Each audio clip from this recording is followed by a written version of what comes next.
puta na mo. Gulong ko. Ako, malayo. Nadali yata yung gulong ko. Lat. Shit. Kaya pala ganun yung takbo ko. Puta na. Lat ang unahan. Dapa, no? Parang may tumasa kaya dyan. Masakyan. Kalagpas tayo ng konti doon. Kalagpas tayo ng konti sa ano. Kaya nga eh. Baka kaya sa hangin. Pero ano eh. Hindi tayo sa exit.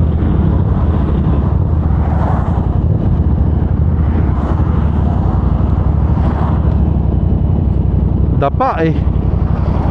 Buti naramdaman mo agad. Oh, hindi, nararamdaman ko gumaganon ako sa kanan eh. Nagewang yan eh. Unahan pa naman. No? Dapa.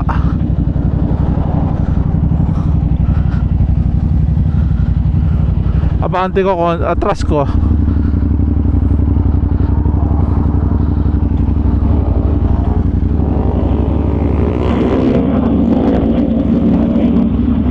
Wala naman eh.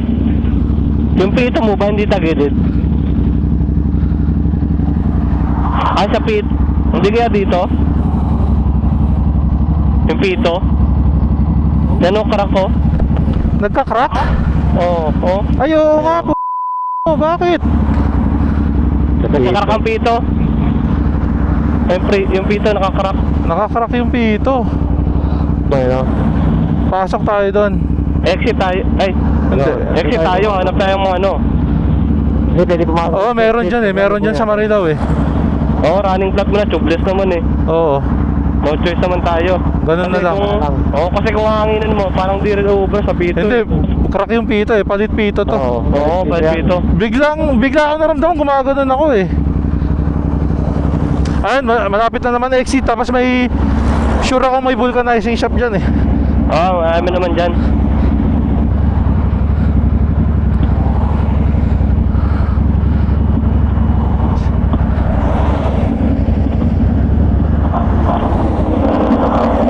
Sige, dahil lang tayo.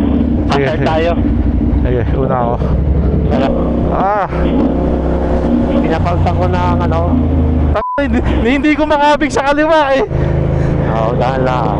Oo, aladay lang, aladay. Ayun na nga. Biyak yung ano eh, no? Biyak yung pito. Oo, may biyak eh.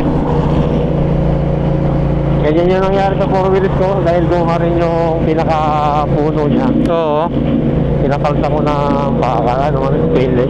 Oo, ganun na nga lang. Ayan, may vulcanizing shop dyan. Oo, ito na dito. Ayan, ito yata yung sinasabi, dalawa, magkaharap. Yan, daming gulong oh. Ayan, meron din sa kabila. Bossing, pito, bossing. Pito. Yeah.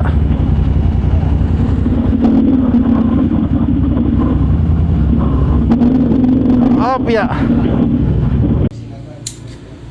Ayun o.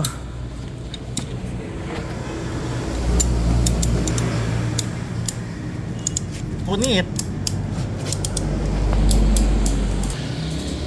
Punit ang ating pito, punyemas. Ay, biyahe na uli.